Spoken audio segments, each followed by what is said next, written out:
I want to tell you something that I have never said out loud before. Not to my mother, not to my therapist, not to anyone. When I found them, my first thought wasn't rage, it wasn't heartbreak. It was, oh. Just that. One syllable. Like something clicking into place. Like a puzzle piece you've been holding wrong, finally flipping over and fitting. Oh. This is what's been happening. And then the rage came. But that first second, that one quiet oh, I have thought about it every day for 3 years. Here's the whole story. My name is Lily. I'm 28 now. When this started, I was 25. There's a version of me that existed at 25 that I can look back on now with a particular kind of tenderness, the way you feel about someone young and hopeful who doesn't know yet what's coming. She was happy. She was genuinely, completely happy. She thought she had built exactly the life she wanted. She had not, but she didn't know that yet. Let me tell you about that life. I grew up in Franklin, Tennessee, just outside Nashville, the kind of suburb that's close to the city to feel connected, but quiet enough to feel safe. My parents were both teachers. My mother taught English at the high school. My father taught history at the same school, which meant my entire childhood involved a certain amount of good-natured ribbing from classmates who thought having both your parents as teachers was either impressive or tragic depending on their relationship with homework. I was an only child, well-loved, a little sheltered maybe, not in a damaging way, just in the way that only children of attentive parents sometimes are. I had everything I needed and most of what I wanted, and I grew up believing, without really examining the belief, that the world was fundamentally a safe place, where people who loved you did not hurt you on purpose. I know. I met Ryan at 22. He was 25. We were at a mutual friend's birthday party, one of those Nashville rooftop situations where everyone is slightly too dressed up and the drinks are slightly too expensive, and the skyline is doing exactly what the skyline does, which is make everything feel slightly more significant than it is. Ryan was across the room when I noticed him. Tall, dark hair, the kind of easy confidence that reads as warmth rather than arrogance. There's a difference, and he had it. He was laughing at something someone had said, and the laugh was real, the kind that takes over a person's whole face. He caught me looking.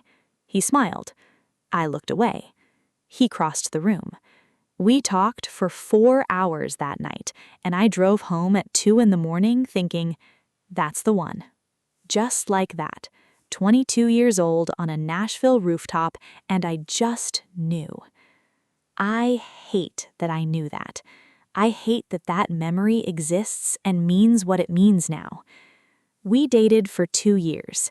He was attentive and funny and present in the way that certain men are present, actually there, actually listening, actually interested. He remembered things. He showed up. He made me feel consistently and without apparent effort like the most important person in any room we were in together. He was very good at that. We got engaged on a Tuesday evening in December. Not a special occasion, that was the thing that got me, that made me cry immediately. Not a special occasion, just a Tuesday. We were making dinner in our apartment, and he turned around from the stove with a ring and said, I don't want to wait for a special moment because every moment with you already is one. I cried for about 10 minutes. We got married 11 months later. Small wedding, 120 people at a venue in East Nashville, exposed brick, string lights, the kind of place that photographs beautifully and feels warm and real in person. My mother cried through most of the ceremony. My father walked me down the aisle with the particular expression of a man who is very proud and very aware that he is not supposed to cry in front of his former students. Megan was my maid of honor. I need to tell you about Megan. Megan Cole had been my best friend since we were 16 years old. We had met in AP English, assigned seats, alphabetical order, Cole and Crawford sitting side by side for an entire school year. By Christmas of that year, we were inseparable. By graduation, we had the kind of friendship that doesn't require maintenance or explanation. It simply exists, fully formed, like it had always been there. She was funny in that sharp, observational way that makes you feel seen rather than mocked. She was loyal in the way that showed up, literally showed up at your door when something went wrong. She was the first person I called with good news and the first person I called with bad news, and the line between those two calls was never awkward because she showed up the same way for both. She was gorgeous, too. I say that not because it's relevant, except that it is relevant, it turns out, but because it's true. Dark hair, dark eyes, the kind of effortless beauty that photographs well without trying and turns heads in rooms without apparently noticing. Men had always paid attention to Megan. I had never once thought about that as something that could affect me. I was an idiot. Ryan and I had always gotten along well. That was one of the things I had loved, the ease between them, the way he could make her laugh, the way she approved of him without reservation, which mattered to me because Megan's approval was not easily given. She had strong opinions about the men in my life going back to the first boy I ever dated at 15, and she had never once pretended to like someone she didn't. She liked Ryan. She told me once, about 6 months into Ryan and me dating, that he was the first person she had ever met who she thought was actually good enough for me. She said it seriously, not as a compliment exactly, more as an assessment, like she had evaluated him against a standard, and he had passed. I thought about that comment a lot later. I thought about when she might have started thinking differently. We had been married for 7 months when I first noticed something. I want to be precise about this, because I think it matters. I did not notice something wrong, I noticed something different, a very small shift in the texture of ordinary life that I registered somewhere beneath conscious thought and then filed away because I did not have a framework for what it meant. Ryan had always been present. That was one of his defining qualities, his attentiveness, his there-ness. But somewhere around month 7, something changed slightly. Not dramatically, he was still attentive, still showed up, still made me feel important. But there were moments where his phone was face down on the counter in a way it hadn't been before. Moments where he stepped outside to take a call without quite explaining who it was. Moments where he seemed not absent exactly, but slightly elsewhere. Like a part of him was in a different room even when he was standing in front of me. I noticed. I did not say anything. Because what was I going to say? You're putting your phone face down? You went outside to make a call? These are not accusations. These are nothing. These are the nothing that my brain was constructing into something because, why? Because I was paranoid? Because I was one of those wives who invented problems? I told myself I was paranoid. I was not paranoid. Megan was around a lot that year. That was normal. She had always been around a lot. She had practically lived at our apartment when Ryan and I were dating, and that hadn't changed much after the wedding. She came over for dinner. She and I had standing Thursday evening plans, wine and whatever we were both watching on television, and the particular kind of conversation that only happens between people who have known each other for 9 years. Ryan would usually be home for part of those Thursdays and then give us space, go to the gym or his home office, let us have our time. That was normal. That had always been normal. Except I started noticing that on Thursdays Ryan came home while Megan was there, his phone went face down. I noticed that he laughed differently when she said something funny, a fraction more genuinely than he needed to. I noticed that she touched her hair when Ryan walked into the room. I noticed these things, and I put them in the same box as the other things, the face-down phone, the outside calls, and I closed the lid on the box, and I did not open it because I did not want to be the kind of person who opens that box. It was a Saturday morning in March. We had been married for just over a year. Ryan had told me he was going to the gym. 7 a.m., the way he always did on Saturday mornings, gym bag by the door, quick kiss, back by 9, I'll get breakfast. I had a headache.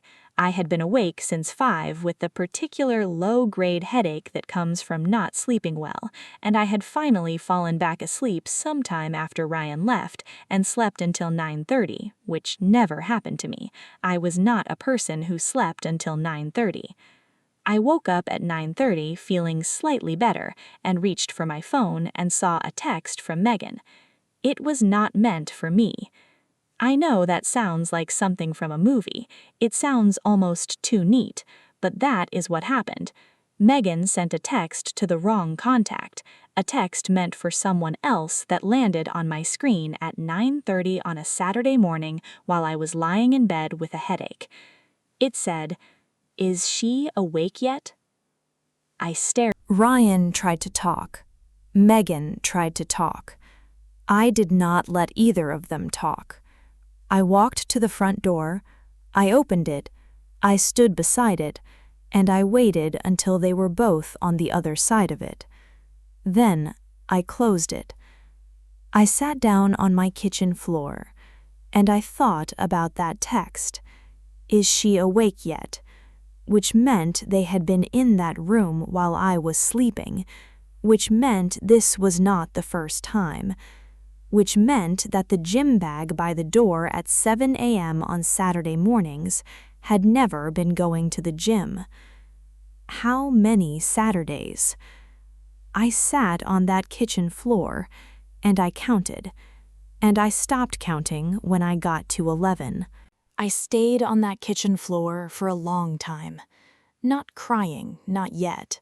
Something beyond crying. The particular numbness that comes before the feeling arrives, when your brain is still processing the gap between the world it understood an hour ago and the world it understands now. An hour ago, I was a married woman with a headache. Now I was... What was I now? The answer to that question would take longer than a kitchen floor to figure out. Eventually, I got up, I made coffee I didn't drink, I sat at the kitchen table, I looked at the guest room door, still open now the way I had left it, and I made myself not look away, made myself look at the ordinary room, the ordinary bed, the completely ordinary Saturday morning light coming through the window, and hold it all in my mind at the same time. Ryan's gym bag was still by the front door. He had grabbed his phone, his keys. He had not grabbed his gym bag. I don't know why that detail is the one that made me cry, but it was. I cried for about 20 minutes and then I stopped because I am not a person who cries for longer than is useful, and 20 minutes felt like enough to acknowledge what had happened before I needed to decide what to do about it. I called my mother. I know that might seem like an odd first call. Not a lawyer, not a friend, my mother.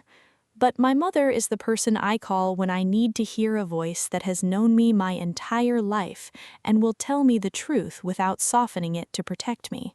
Patricia Crawford has never softened a truth in her life, and I mean that as the highest possible compliment. She picked up on the second ring. I told her what I had found. She was quiet for a moment. Then she said, "Are you in the apartment right now?"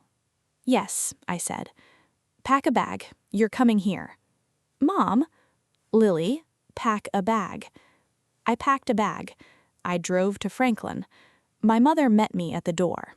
She looked at my face and she opened her arms, and I walked into them and I stood there for a while, being 25 years old and completely undone while my mother held me in the doorway of the house I grew up in. Then she made tea. Then she sat across from me at the kitchen table and she said, "Tell me everything." So I did. I told her everything about the phone face down on the counter, the outside calls, the way Megan touched her hair when Ryan walked in, the Saturdays, 11 Saturdays at minimum that I had counted sitting on my kitchen floor. My mother listened to all of it without interrupting. When she finished, she was quiet for a moment. Then she said, "How long do you think it's been going on?" I had been thinking about that since the kitchen floor.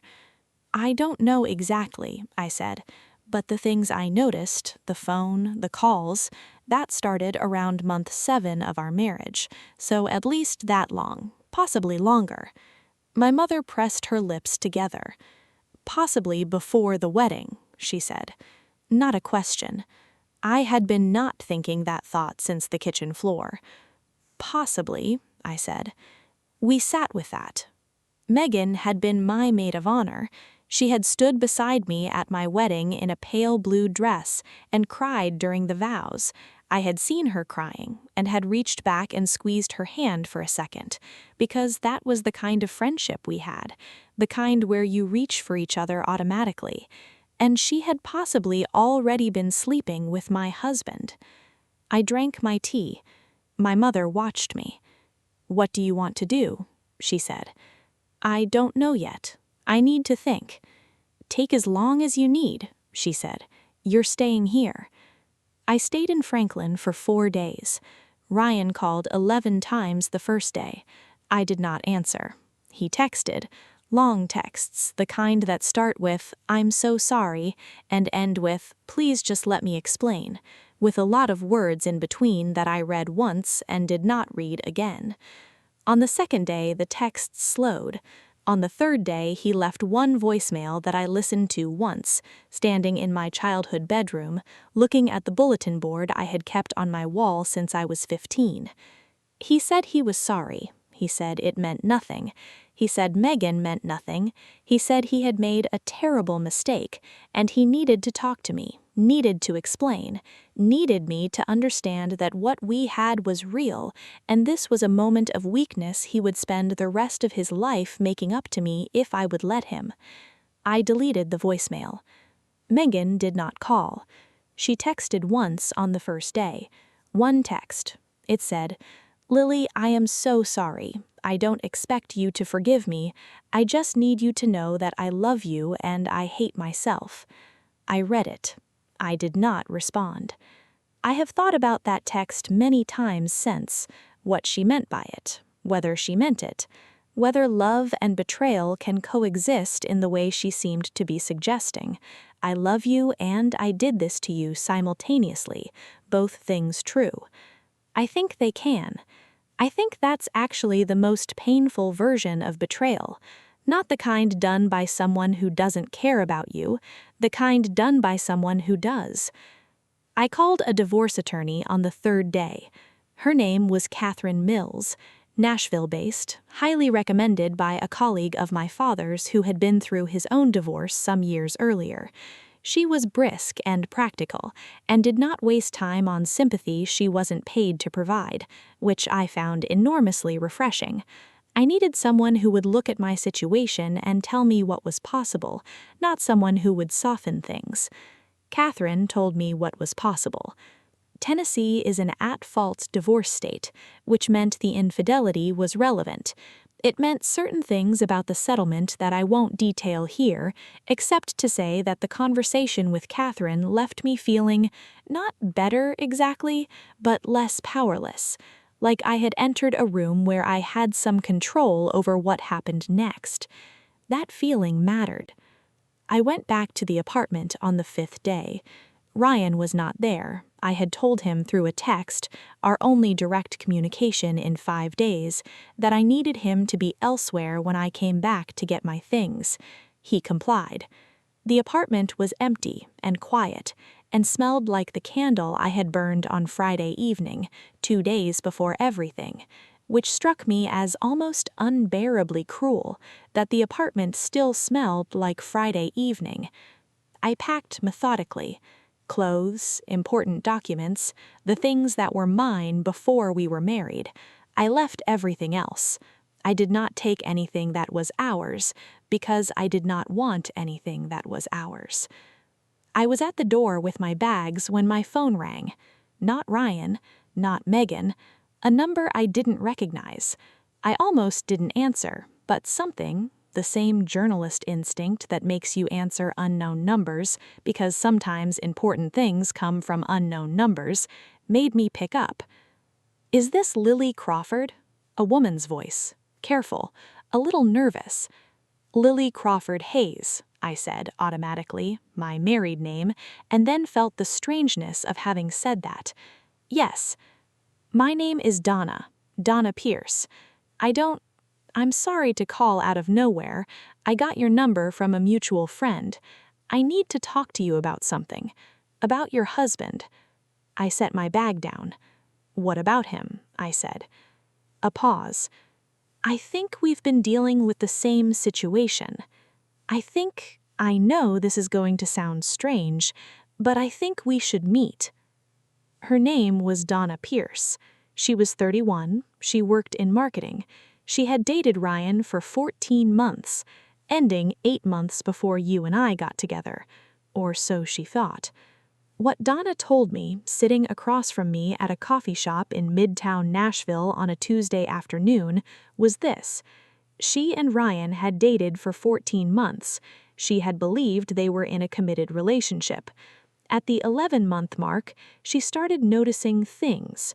A phone face down on the counter, outside calls, a certain elsewhere quality to his attention, and eventually, after 2 more months of increasingly tense conversations that resolved nothing, found evidence of another woman. She had ended the relationship. What she had not known until recently, until a mutual friend connected some timelines, was that the other woman Ryan had been seeing while she was with her was not a random overlap. It was a pattern. This is what he does, she said.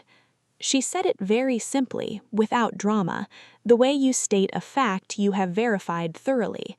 This is what he does. He's very good at it, very convincing, very present. She said the word present the way I would have said it before that Saturday morning. And then at some point there's always someone else, and then there's always a reason why it meant nothing. I sat with my coffee going cold. How many? I said. That I know of. She looked at the table for a moment. 3, before you. 3, before me. 3 women who had sat where I was sitting, not literally, but in the way that mattered, and heard that it meant nothing, and been asked to understand. Did any of them stay? I asked. One of them, she said. She stayed for another year. Then he ended it.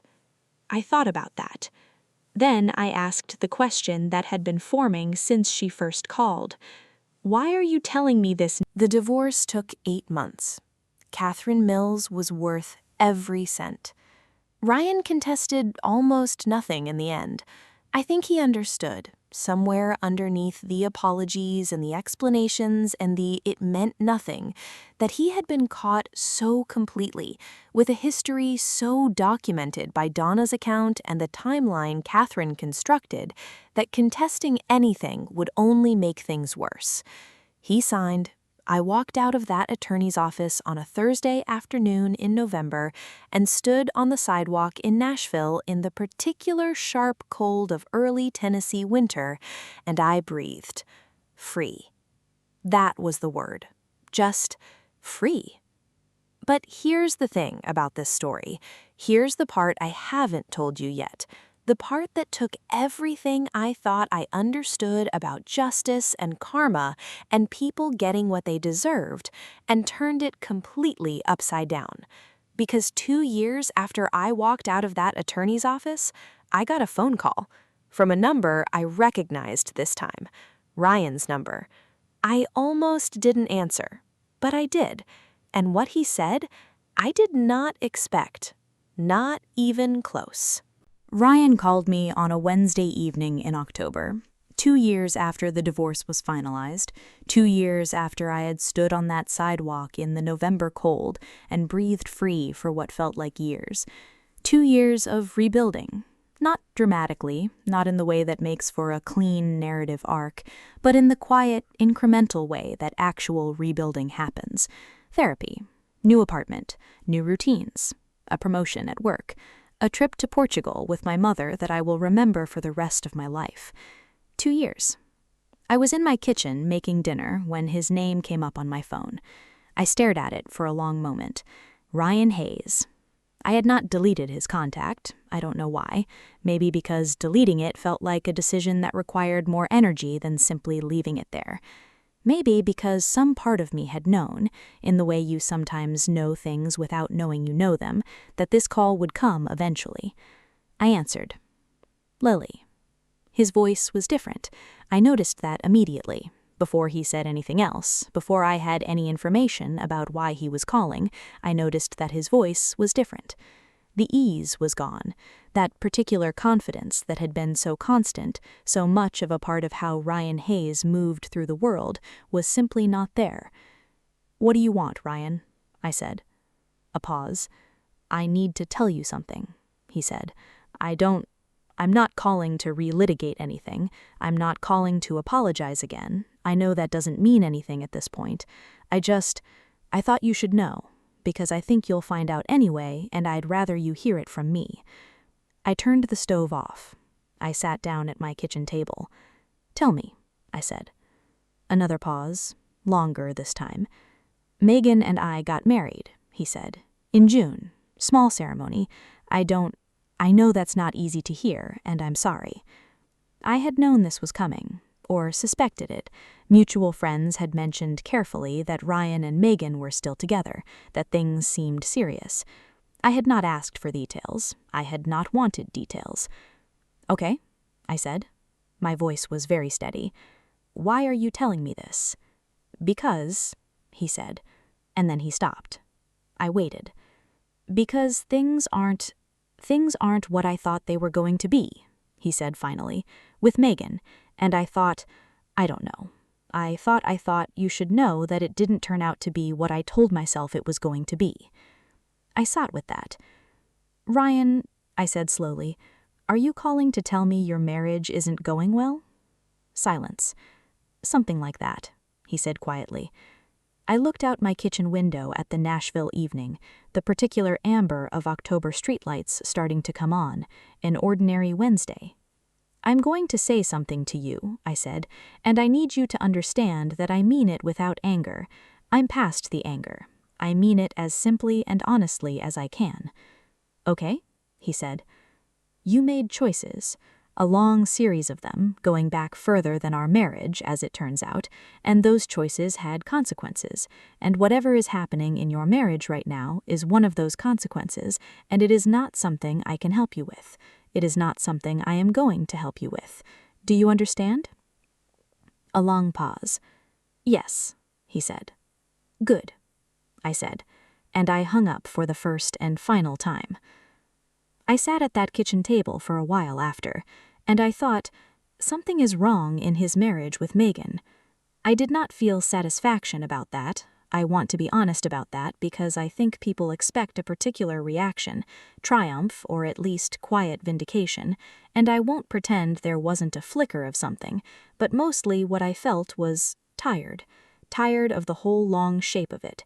Tired of Ryan Hayes taking up space in my Wednesday evenings. I went back to making dinner. I found out what was happening through Claire Morrison. Claire had been on the edges of our friend group for years, not a close friend of mine, not a close friend of Megan's, but someone who existed in the overlapping social geography of Nashville in your 20s in the way that certain people do. You see them at the same parties, you have their number, you're friendly without being friends. She called me 3 weeks after Ryan's call. She said, "Lily, I don't know if I should be telling you this, but I think I need to tell you." I said, "Tell me." She told me. Megan and Ryan had gotten married in June. Small ceremony. Ryan had been accurate about that. 30 people, a venue outside the city, very private. They had moved into a house in East Nashville. By all external appearances, they were building exactly the life that had apparently been worth destroying mine to get to. But there was a man named Carter Webb. Carter Webb was 34 years old. He worked in music production. This was Nashville. Music production was not a remarkable profession. Half the city worked in music in some capacity. He and Ryan had been friends since college. Close friends, the kind who were in each other's weddings, who knew each other's families, who had the easy shorthand of men who had known each other for over a decade. Ryan was best man at Carter's wedding 4 years ago. Carter had been at Ryan and Megan's wedding in June. He had given a toast. And sometime between June and October, Megan and Carter had begun an affair. Claire had found out through a chain of information I won't detail entirely. A friend who had seen something, a conversation that had happened, the particular speed at which certain information moves through overlapping social circles in a mid-sized city.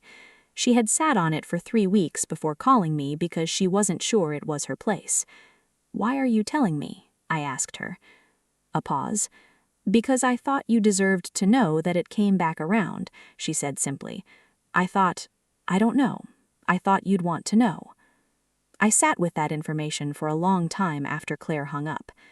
Megan, who had stood beside me at my wedding in a pale blue dress, who had cried during the vows and let me squeeze her hand, who had been sleeping with my husband while I believed she was my closest friend, who had then married that husband, who was now sleeping with that husband's closest friend. I thought about the particular shape of it, the circularity, the way the same pattern had reproduced itself so precisely, same betrayal, same players, just rotated 90 degrees. Ryan had done to me what Megan was now doing to Ryan, with his best friend just as she had been my best friend. I did not call Ryan. I want to be clear about that. It was not my information to deliver, and it was not my place to deliver it, and whatever complicated feelings I had about the situation did not change that. Ryan's marriage was Ryan's problem. Megan's choices were Megan's choices. None of it was mine to manage. But I thought about Donna Pierce. I thought about that Tuesday afternoon in the coffee shop, about her sitting across from me saying, "I'm telling you because I wish someone had told me." And I thought about the women I didn't know, the ones Donna had mentioned, 3 before me, the one who stayed for another year, the others who moved on without ever knowing they were part of a pattern. I called Donna. She answered on the second ring. We had stayed loosely in touch. Not friends, exactly, but connected in the particular way of people who have shared something significant and emerged on the same side of it. I told her about the call from Ryan, about Claire's call, about Megan and Carter. Donna was quiet for a moment after I finished. Then she laughed. Not a cruel laugh, not triumphant, just the slightly disbelieving laugh of someone encountering a level of irony that exceeds what language can adequately address. "Of course," she said. "Of course," I agreed. We talked for a while, about Ryan, about patterns, about the particular kind of person who moves through the world taking what they want from people and believing that charm is sufficient substitution for character, and about what it meant that neither of us was surprised. At the end of the conversation, Donna said, "Are you okay?" I thought about it. "Yeah," I said. "Actually, yes, I genuinely am." "Good," she said. "You should be." The second call from Ryan came 6 weeks after the first. I answered again. I don't know why. Some instinct. His voice was worse this time. The ease had not returned. If anything, it had receded further. He sounded like a man who had been sitting with something heavy for weeks and was struggling under the weight of it. "Did you know about Megan and Carter?" he said. "I heard something." A long silence. "How long did you know?" he said. "A few weeks." Another silence. "You didn't call me." And there was something in his voice, not accusation exactly, but something adjacent to it, something that wanted me to have called, wanted me to have protected him from something the way he had not protected me. "No," I said. "Why?" I thought about how to answer that. "Because it wasn't my place, and because, Ryan, I need you to hear this, because whatever is happening in your marriage is the consequence of choices you made, and those consequences are yours to live with, not mine to soften." Silence. "That's fair," he said finally, very quietly. "I know that." Another pause. Then, and I had not expected this, had not seen it coming, he said, "I'm sorry, Ryan, for all of it. Not because of what's happening now, not because I want anything from you, just, I'm sorry. You deserved better than what I gave you. You deserved a lot better." I sat with that for a moment. "I know that," I said. and I hung up for the second and final time. I sat in my apartment after that call. The Nashville evening outside my window. The same city, different apartment, different life.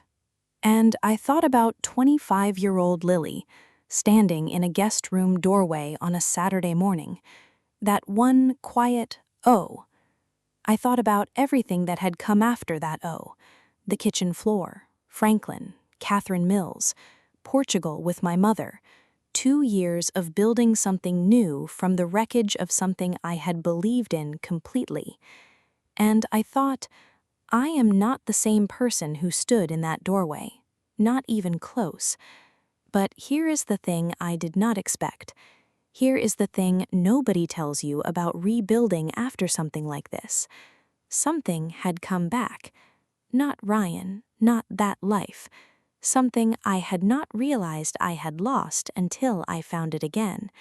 And finding it again changed the ending of this story completely. Let me tell you about James. I know what you're thinking. Of course there's a James. Of course this story ends with someone new.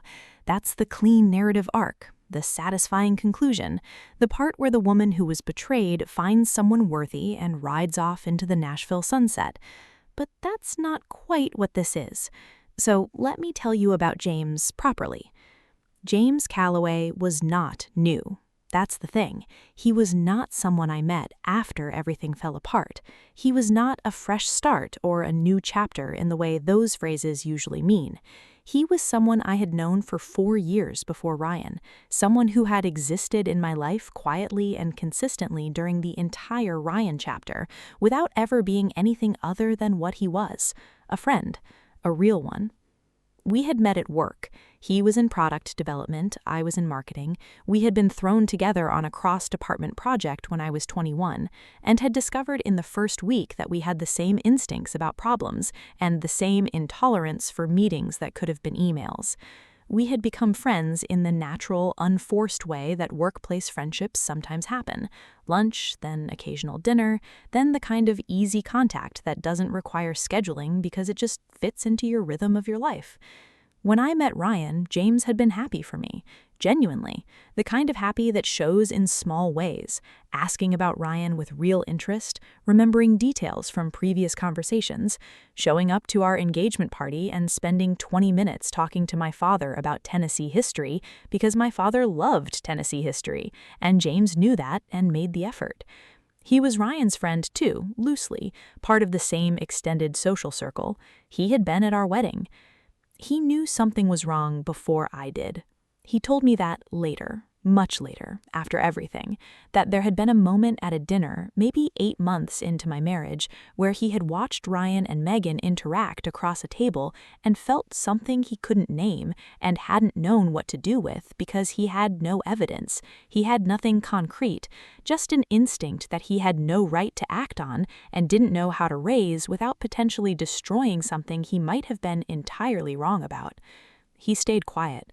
He told me he had thought about that silence every day since the Saturday morning I found them. After the divorce, James had been present, not in an obvious way, not in a way that announced itself, just present. He texted to check in the way a real friend does.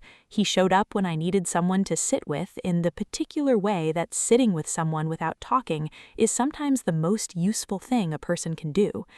He came to Franklin once and had dinner with my parents and helped my father with a project in the backyard, and my mother watched him from the kitchen window and said, not for the first time in my life, but in a way that felt different this time, "Lily, pay attention." I paid attention. I want to tell you it was simple after that. It wasn't, because I was 26 and newly divorced, and the rubble of what I believed in was still very much present, and I did not trust my own judgment in the particular devastating way that happens when you realize you had completely missed something enormous for over a year of your life. I did not trust the feeling. I did not trust myself to correctly identify what a good man looked like, because I had looked at Ryan Hayes for 3 years and called him the one. I told James that. We were sitting on my apartment balcony on a summer evening about 18 months after the divorce, Nashville summer, which means hot even at 9 p.m., which means the kind of evening where you're aware of being alive in your body in a way you're not always aware of. I told him I didn't trust my judgment, that what I felt when I was around him was real. I was clear about that. I was not going to be coy about it, but that I did not trust my ability to correctly evaluate what real meant. He listened to all of it. Then he said, "I know, I'm not asking you to trust your judgment. I'm asking you to trust mine." I looked at him. "I have known you for 6 years," he said. "I was there before Ryan. I was there during Ryan. I was there after Ryan. I know who you are when things are good, and I know who you are when everything has gone wrong. I am not asking you to take a leap of faith. I'm asking you to take a very short step towards something that has been here the whole time." I thought about that for a long time. A very short step towards something that has been here the whole time. I took the step. That was 2 years ago. James and I got married 4 months ago. Small ceremony, genuinely small, 30 people, my parents' backyard in Franklin, string lights in the oak tree my father had been threatening to cut down for 15 years, and that my mother had been refusing to let him cut down for 15 years, and that I requested specifically as our backdrop because I loved it and also because I knew it would make my mother cry, and my mother crying at my wedding felt important to me in a way I couldn't articulate. She cried. My father did not cry. He waited until James and I were taking photographs by the oak tree, and then I caught him in the background of one of the shots, and his face was doing the thing he does when he's crying and pretending not to be, and I love that photograph more than any other photograph from that day. Donna Pierce was there. I know that might seem an odd guest list choice, but she had become, over the 3 years since that Tuesday coffee conversation, genuinely important to me. Not in a trauma-bonded way, not in the way of people who are connected only by a shared wound, in the way of someone I actually liked, someone I would have chosen regardless of the circumstances they introduced us. She gave a toast.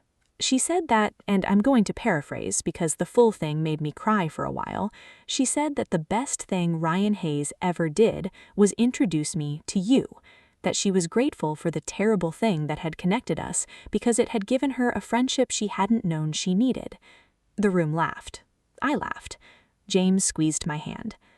I have not spoken to Ryan since that second phone call. I don't know the current state of his marriage. I have made a deliberate choice not to know, not out of bitterness, but out of the simple, practical understanding that knowing would not improve my life in any way, and the energy it would take to track it could be spent on things that do. I have not spoken to Megan either. I have thought about her more than I expected to, not with anger. The anger burned out long ago. Anger is expensive, and I stopped paying for it, but with a kind of complicated sadness, because I had loved Megan Cole for 9 years. Real love, the kind that doesn't entirely disappear even when the person it was directed at turns out to be someone different than you thought. You don't just stop loving 9 years, you carry it differently. I carry it differently. What I understand now that I didn't at 25 is this: the people who betray you are not the end of your story. They feel like the end, in that moment, on that kitchen floor, in that November cold outside the attorney's office. It feels like the end of something so fundamental that nothing can come after it. But they are not the end.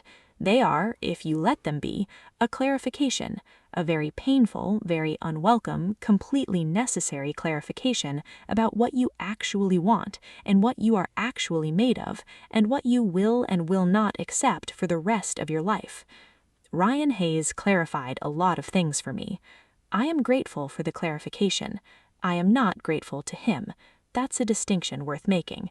The lesson was valuable. The teacher was not. James is in the kitchen right now. I can hear him from where I'm sitting, the sounds of someone who knows their way around a kitchen and is comfortable in it. He makes coffee every morning before I'm awake and leaves it on the counter for me, and this is such a small thing, and also, somehow, everything. My mother still makes pot roast on Sundays. We still go. James eats 2 bowls every time and tells her it's the best thing he's ever had. She accepts the compliment with the dignity of a woman who has known for 20 years that her pot roast is exceptional. My father has not cut down the oak tree. I think he has finally stopped threatening to. Some things, it turns out, are worth keeping exactly as they are. That's the whole story, or the part I'm ready to tell. I said something at the beginning. When I found them, my first thought wasn't rage. It was, oh, just oh. I think about that a lot, about what it means that some part of me already knew, had known for a while, and had chosen very deliberately not to know. If you're in a situation right now where some part of you already knows, listen to that part. It is trying to tell you something, and the sooner you hear it, the sooner you can start building what comes after. I promise you something comes after. I promise. Thanks for listening.